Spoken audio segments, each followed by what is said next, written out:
Hi everyone, we need to have a conversation. It's about your schedules, your project plans, even your work breakdown structure, and your schedule risk assessment. They could use some work. Everyone's can. I'm not singling out any one of you.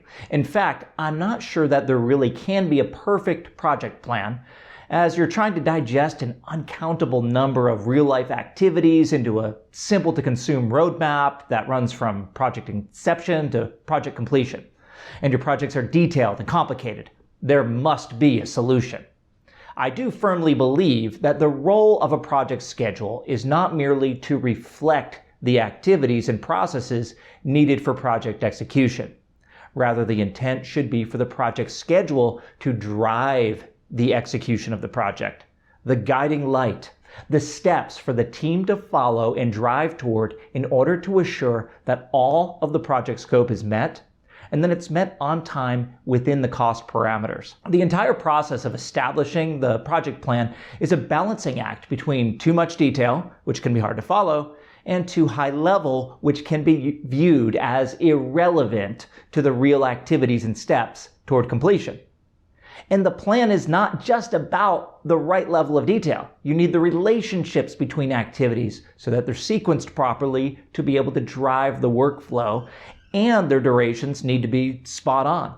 Risk needs to be addressed, and over time there are likely to be change orders, delays, and other real-life circumstances that interfere with project execution. It's a lot to manage, and when I myself started doing this, other than software tool manuals and training, there was no tool-independent instruction manual that I could find on how to actually build a good quality schedule. But since that time there is. It's called the GAO Schedule Assessment Guide, and I can tell you with confidence that it is truly the instruction manual on how and why to build a stellar project schedule. GAO is the U.S. Government Accountability Office, and they do not mess around.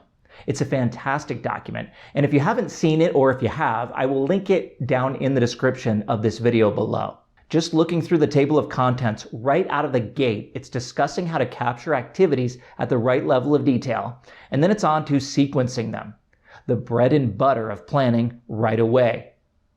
Looking further, durations, resources, critical path, float, and then risk, and keeping the schedule up to date. Each of the GAO's identified 10 best practices has its own section and is broken out in detail, in language that's straightforward and easy to understand. Let's take a moment to look in detail at best practice 9, statusing. First, it defines what keeping the schedule up to date means, and it goes over the benefits. Then there are details about the best methods to apply status, focusing on remaining duration, and then it also explains other methods that can be used, but it points out that they may not be the best way to do it.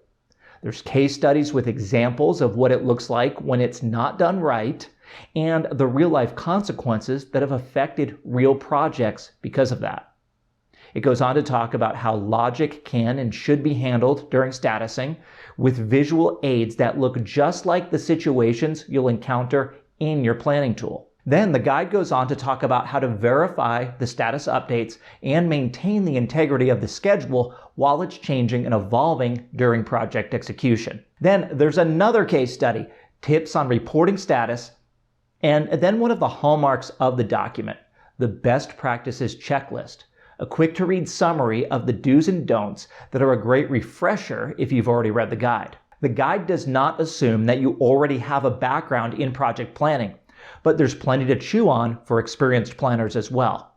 As you saw, there are simple graphics to help explain concepts, there's case studies, and each section has that best practices checklist to make it super easy to evaluate your own process against that as you're developing your next great project plan.